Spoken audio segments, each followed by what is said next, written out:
I pulled my camper off Highway 16 just before sunset. The GPS had marked an old Forest Service road as an open camping area, somewhere deep inside the pine woods outside Montana. I had been driving for almost 90 hours straight, and honestly, I just wanted silence.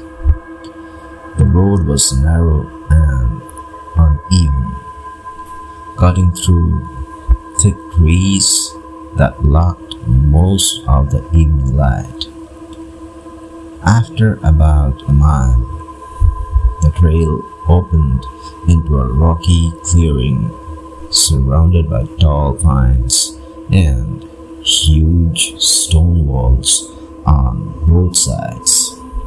It looked isolated but peaceful, at least at first. I backed the RV carefully between two large boulders so the front windshield faced the open valley ahead. I liked parking that way because it gave me a clean view from inside the camper. I wrapped the stabilizers, hooked up the portable power unit, and made myself coffee while the last bit of sunlight disappeared behind the trees. The silence out there felt strange, not relaxing, heavy, like the woods were listening. Around 8 p.m., I heard another engine coming down the dirt road. Headlights bounced through the trees before an old dark green pickup truck rolled into the clearing. The truck stopped about 30 feet away. A man stepped out, tall, heavy jacket, gray beard, hands shoved into his pockets. He walked towards me slowly while I stood near the campus steps. "Evening," he called out. "Hey," I answered.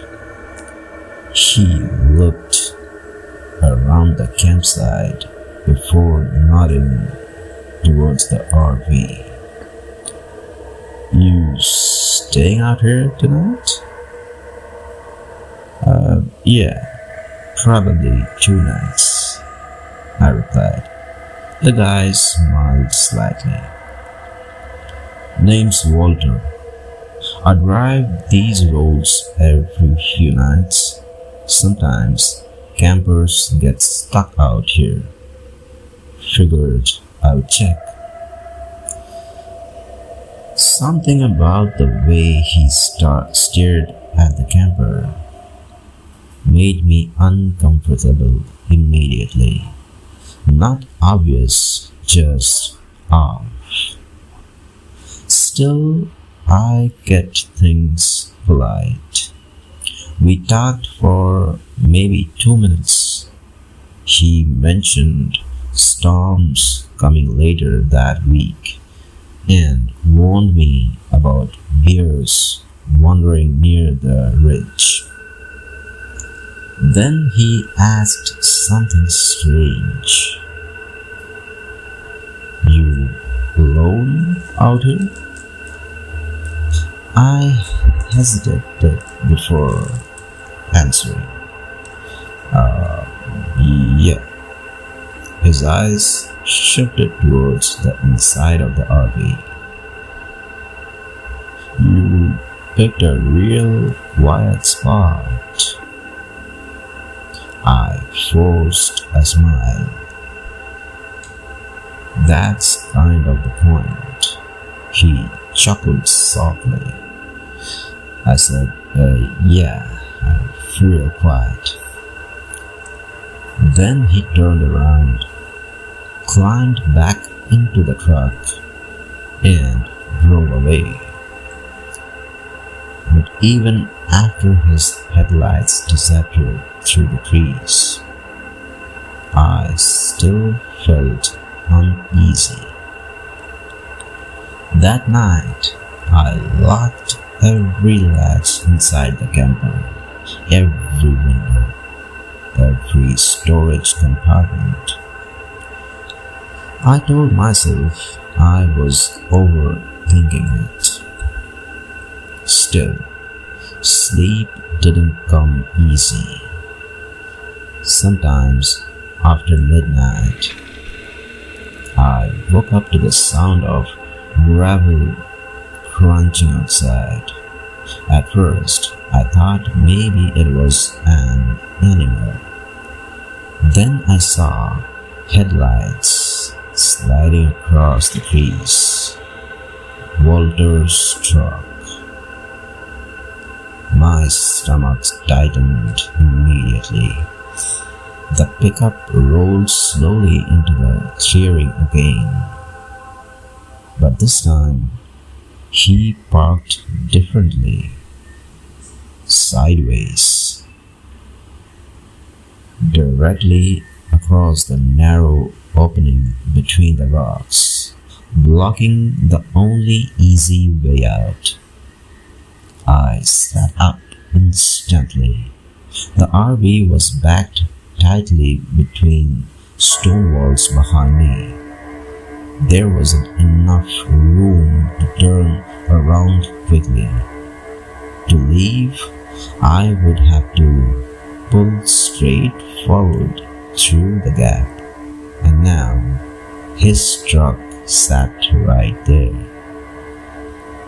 I cracked the window slightly. Walter? He stepped out holding a flashlight low near his leg. Road washed out ahead, he said casually. Didn't want you driving into trouble if you left at night. I stared at him. That wasn't there earlier. He shrugged. Storm damage. Then he smiled. You comfortable in there? Something about the way he asked that sent ice through my chest. I said, I planned on leaving first thing in the morning anyway. But Walter didn't move. He just stood there staring at the RV. Then he asked, You got any bottled water? Forgot mine. I didn't answer right away. Instead, I quietly turned the ignition key. The RV engine rumbled to life. Walter's smile faded slightly. I eased my foot onto the brake and tested the steering angle. No room. The rocks boxed me in too tightly. To squeeze out, I would have to push directly past his truck. Walter slowly walked closer.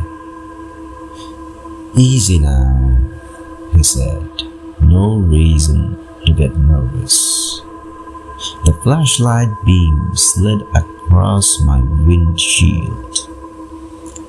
You parked yourself into a bad spot. I shut off the engine and grabbed my phone. No signal, not even one bar. The hills completely blocked reception. Walter tapped lightly on the side of the RV. Come on, he called out. Open up. We can talk like normal people. I stayed silent. Another knock, harder this time. I know you were awake. The flashlight beam moved across the side windows. You know, people disappear in these woods sometimes. My heart started pounding harder. Walter walked around the camper slowly. I could hear him testing the outside storage handles, then the rear ladder, then one of the windows. Locked tight, he muttered. I grabbed the small tire iron from beside the driver's seat and kept listening. Walter returned to the door. You picked the worst place to back in, he said quietly. Now you got nowhere to go. Then his voice changed completely. No friendliness anymore. I have waited people out before. Most opened the door eventually. The metal steps creaked. He had climbed onto them. I backed away from the door while gripping the tire iron. Walter leaned close to the glass. You don't want to make this difficult, I shouted back. What you want? He smiled again. That depends what you got in there. Then he looked directly into my eyes, but mostly, I don't like being alone. A cold wave ran through my entire body. He stayed outside for nearly an hour, sometimes silent, sometimes talking, sometimes tapping randomly on the walls just to keep me awake. At one point, he dragged something metal behind the camper. Then I heard chains rattling. I peeked through the mirror. Walter had hooked a tow chain from his truck directly to my front bumper. My blood went cold. Now you really ain't leaving, she yelled. I started the engine again. The RV vibrated loudly. Walter laughed from outside. Go ahead, try it. I sat there gripping the steering wheel while my brain raced. If I waited until daylight, maybe another car